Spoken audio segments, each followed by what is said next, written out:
Now see, now if I talk about the whole paragraph, it is talking about what it is talking about.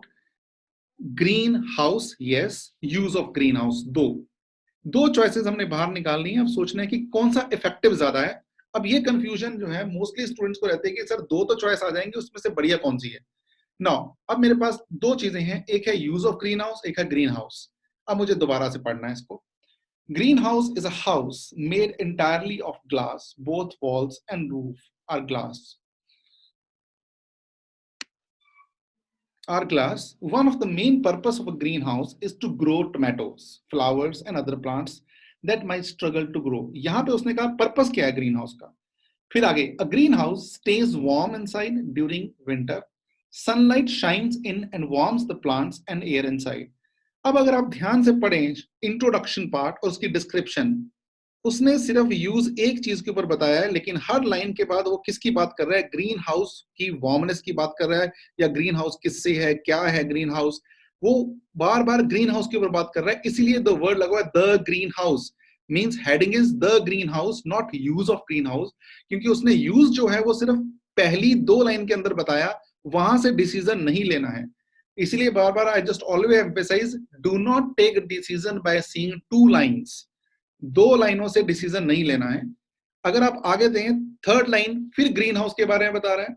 अगर आप sunlight shines in the warm end, फिर green house के बारे में बता रहा है। So during the day light hours it gets warmer, फिर ग्रीन हाउस के बारे में बता रहा है। सो बार बार it is talking about, again and again it is talking about green house. So that's why the answer is green house, no any other choice. अब ये हमारा फर्स्ट है जो हमने डिस्कस कर लिए हैं। अब अगर किसी के पास, raise your hand if you want to ask now. So anybody has a doubt, if understood then right yes, if you are not understood again, if you need I again make you understand.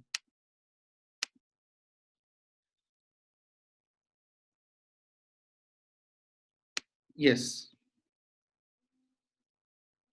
I am moving to the next question. Again ध्यान से सुनेगा, what I want to say, how to find answer. मैं फिर समझा रहा हूं, फिर मैं सेकंड क्वेश्चन पे आऊंगा। आराम से सुनिए, कोई जल्दबाजी नहीं है। I am not in a hurry and you too. अब देखिए कि हेडिंग ढूंढने का तरीका, आप पहली दो लाइनों को इंट्रोडक्शन पार्ट माने, बीच वाली लाइनों को डिस्क्रिप्टिव पार्ट माने, लास्ट वाली लाइनों को conclusion. Like in writing we paraphrase the heading, जो स्टेटमेंट को पैराफ्रेज करते हैं, बीच में उसी की डिस्क्रिप्शन होती है, उसी के बाद में लास्ट में उसका कंक्लूजन होता है, rephrasing. It means you must understand what is paraphrase and what is rephrase. You can better mark good headings then. अब पहले दो लाइनों के अंदर उसने किस चीज के बात की और क्या उसी के बारे में बात चल रही है।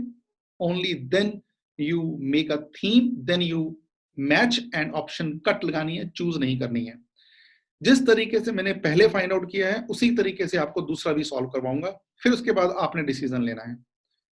Now again I am emphasizing, do not take decision on the basis of first two lines, though it depicts heading, right? So moving to the next one.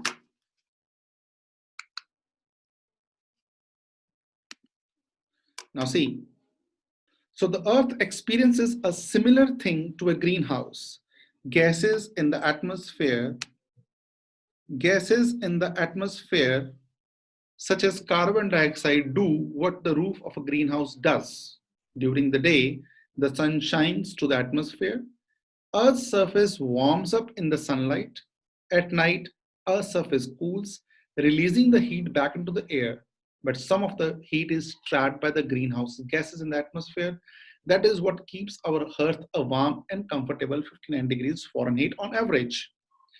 अब देखिए स्टार्ट किससे हुआ, the earth experiences a similar thing to greenhouse. अब आपको यहां से ये चीज तो पता चल जाएगी कि it is talking about earth. अब ये नहीं है कि टेम्परेचर ऑन द अर्थ देखा और हमने डिसीजन ले लिया, not at all, do not do this, understand what is talking about it. The earth experiences a similar thing to a green house, earth का एक्सपीरियंस भी वही रहता है जैसे ग्रीन हाउस का। अब यहाँ पे उसने बात शुरू की, gases in the atmosphere such as carbon dioxide do what the proof of a green house does. अब वहां पे गैसेस की बात हो रही है, इसलिए ये नहीं है कि आप एक और ऑप्शन निकाल लेंगे। अंडरस्टैंड द थीम कि उसने बार बार किस चीज के ऊपर बात की, गैसेस के ऊपर बात की, अर्थ के ऊपर बात की, किसके ऊपर बात की. So you emphasize on that.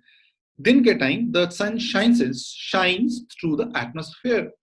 Earth surface warms up in the sunlight. At night, Earth surface cools, releasing the heat back into the air, but some of the heat is trapped by the greenhouse gases. That is what keeps our Earth warm and comfortable. अब आइए options के ऊपर. Temperature on the अर्थ, इसकी बात की, हाँ जी हो सकता है, क्योंकि वो अर्थ के बारे में बात कर रहा है, उसके टेम्परेचर की बात करता है. Option can be. Green house हम लगा चुके हैं. क्रिएटिंग ग्लोबल वार्मिंग, क्या वो ग्लोबल वार्मिंग क्रिएट हो रही है? No, it is talking about basically the earth gases in the atmosphere. Use of green house, not at all. Choices दी हुई हैं इसमें, not at all. Green house gases की बात कर रहा है, no, it is talking about only a gas which is carbon dioxide. Earth atmosphere की बात हो रही है, बिल्कुल हो रही है अर्थ एटमोस्फेयर की. दूसरे ऑप्शन बाहर निकाल लीजिए, सेवंथ वाली. रिवर्सिंग द डैमेज, डैमेज की कोई बात नहीं, ऑप्शन कट कर दीजिए. इफेक्ट्स ऑफ कार्बन डाइऑक्साइड, अब वहां पे the gases in the atmosphere such as carbon dioxide do what the proof of. क्या उसने इफेक्ट की बात कही कार्बन डाइऑक्साइड की? नो. इसका मतलब मेरे पास ऑप्शन बची टेम्परेचर ऑन द अर्थ, या मेरे पास ऑप्शन बच रही है अर्थ एटमोस्फेयर. अब दो ऑप्शनों में से बेस्ट सूटेड कौन सी है वो सोचें जरा. अब आप थोड़ा सा ध्यान से सोचें कि उसने अर्थ एटमॉस्फेयर की बात की या उसने टेम्परेचर्स के बात की. अर्थ एटमॉस्फेयर की बात की या फिर टेम्परेचर की बात की? जरा ध्यान से आराम से समझिएगा. जैसे मैंने दो में कंफ्यूजन नहीं आनी चाहिए आपको.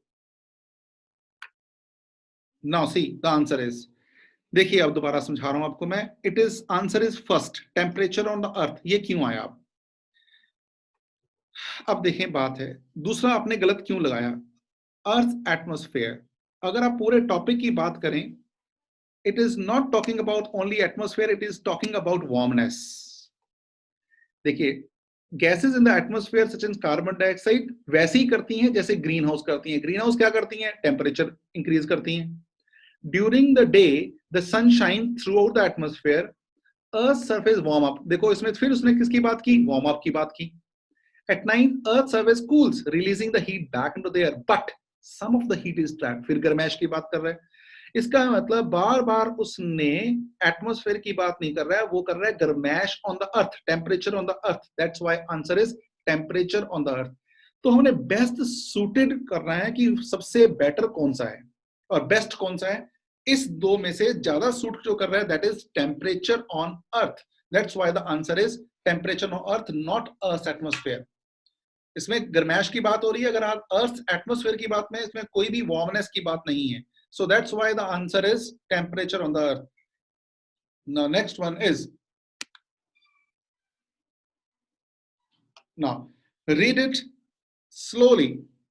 However, gas molecules called greenhouse gases that absorb thermal infrared radiations and are in significant enough quantity can force and alter the climate system. Carbon dioxide and other greenhouse gases act like a blanket, absorbing infrared radiations and preventing it from escaping into the outer space. The greenhouse effect, combined with the increasing level of greenhouse gases, produces global warming, which is expected to have found profound implications. आराम से इस speed में पढ़िए जैसे मैं पढ़ रहा हूं, उसके बाद खुद अब आंसर लगाइए. Then I'll make you understand. Now see, let's we start it now, answer how it is. अब मैं आपको समझा रहा हूं उसी तरीके से. Gas molecules called greenhouse gases that absorb thermal infrared radiations. अभी गैस मॉलिक्यूल्स कॉल्ड, वो गैस मॉलिक्यूल्स कौन कौन से हैं? Means it is talking about gases. अब वो ग्रीन हाउस गैसेस कौन सी होती हैं? Carbon dioxide, carbon monoxide, nitrogen, ये कौन सी है? सारी gas molecules. And are in significant enough quantity, इतनी ज्यादा क्वांटिटी है, can force and alter the climate, की ये क्लाइमेट सिस्टम को चेंज कर देते हैं. कार्बन डाइऑक्साइड अदर गैसेस, वो कौन सी है गैसेस? मैंने बता दिया, वो एक ब्लैंकेट की तरह काम करती है. आईआर रेडिएशंस को वो एब्सॉर्ब करती हैं and preventing it from escaping, और बाहर नहीं जाने देती. इसका मतलब गर्माइश ज्यादा हो रही है. अब green house effect combined with increasing level of green house gases. अब ग्रीन हाउस इफेक्ट जो है combined with increasing level of green house gases बढ़ रहा है, उससे प्रोड्यूसेस ग्लोबल वार्मिंग। किसके ऊपर असर हो रहा है, मतलब बार बार किसके ऊपर बात हो रही है, वार्मनेस के अंदर टेम्परेचर जब वार्म हो जाएगा तो उसको कहते हैं दुनिया का, तो उसको कहते हैं ग्लोबल वार्मिंग। अब इसने बात क्या की, टेम्परेचर ऑफ अर्थ हम लगा चुके हैं, ग्रीन हाउस है नहीं। क्रिएटिंग ग्लोबल वार्मिंग यस हो सकता है। Use of green houses cut कर दें ऑप्शन। आवर चॉइसेस में चॉइस दी नहीं गई। ग्रीन हाउस गैसेस के बारे में बात करने कर रहा, वो कह रहा इस वजह से, ग्रीन हाउसेस की वजह से। Do not mark answer six, जैसे आपने लगाया सिक्स ग्रीन हाउस गैसेस। आप देखें क्यों लगाया आपने, आपने लगाया कि इसमें पहले पैराग्राफ में ग्रीन हाउसेस दे दिया, उसके बाद ग्रीन हाउसेस के बारे में बात हो रही है। No, it is not talking about green house gases. वो कह रहा है कि इसका तो इफेक्ट है, इसके इफेक्ट से ग्लोबल वार्मिंग हो रही है, ना कि ग्रीन हाउस गैसेस है। तो ऑप्शन कट। अर्थ एटमोस्फेयर नहीं है, क्योंकि अर्थ के वार्मनेस की बात हो रही है यहाँ पर। उससे क्या हो रिजल्ट हो रहा है, मतलब रिजल्ट क्या आ रहा है, रिजल्ट आ रहा है ग्लोबल वार्मिंग हो रही है। अगर आप लास्ट में देखें, the green house effect combined with increasing level of green house produces global warming. ये जो ऊपर दिया हुआ है वर्ड्स डिस्क्रिप्शन के अंदर, उसका इफेक्ट क्या हो रहा है, global warming. So best suited is creating global warming. Absolutely right. Who have marked third answer must be very confident that they are right. Collar अपना ऊपर कर सकते हैं कि मेरा ठीक है, शौक से साथ वाले को बता देते हैं, बताएं आप कि देख भाई मेरा ठीक है भैया। Moving to the next slide, concentrate on it. Many scientists agree that the damage to the Earth atmosphere and the climate is the past. अब प्लीज इसमें अगर डैमेज आ गया तो इसका मतलब ये नहीं है कि नीचे डैमेज वर्ड दी हुआ है तो वही आंसर है। सो इसलिए please understand, do not use hit and trial method. पहले दो लाइनों के अंदर अगर आ गया तो डैमेज, तो उसका मतलब डैमेज नहीं है। पूरे में देखें क्या उसने डैमेज की बात पूरे पैराग्राफ में की, तभी वो आंसर होगा, नहीं तो वो आंसर नहीं होगा। सो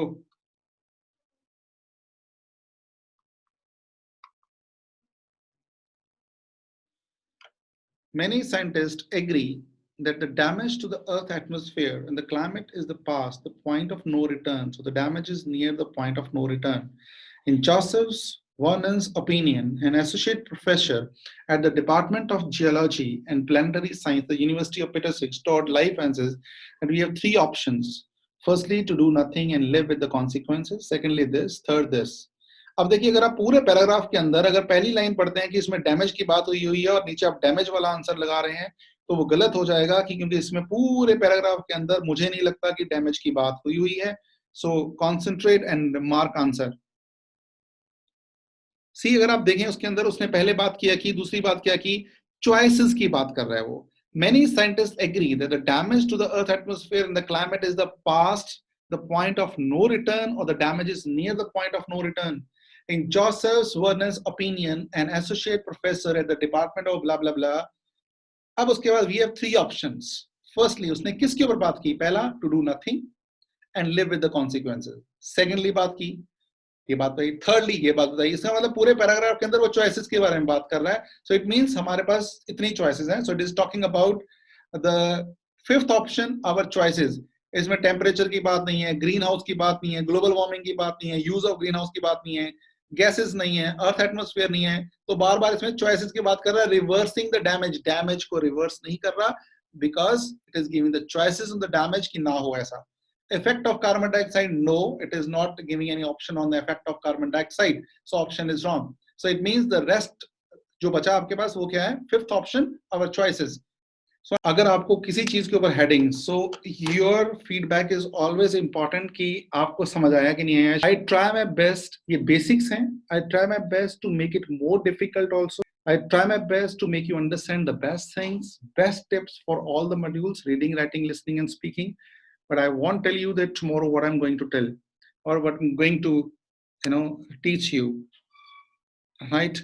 Hope आपको टिप्स पता लगे होंगे, हेडिंग को किस तरीके से करना है, आपको ये पता लग गया होगा कि सॉल्व कैसे करने हैं. So this is the sample I have trial I have shown you. Right? Give me the option that do you want more practice of every type question, or do you want that 6 or 7 questions are enough and thereafter you do the practice on it. So write please more questions you need, or yes, you more question. Thank you. 10 sir please. Okay, you are writing 10 more questions, more practice. Very okay. Give me the options. You want more practice or enough? कि 5 या 6 practice. So in future also I'll give you at least 10 questions. 10 questions solve करूँगा in future. Okay, that's fine. That's great. So next time, definitely minimum 10 questions I will give you so that you can solve minimum 1 hour. You need to spare the timings for it. Fine. So thank you for today itself. I'll try my best to give you the more options of 8 or 10 questions. Bye bye. Thank you. Enjoy your classes. Please. Thanks for your concern. All the students, all the participants, I'm going to leave. Thanks for today itself. Enjoy your time. Bye bye.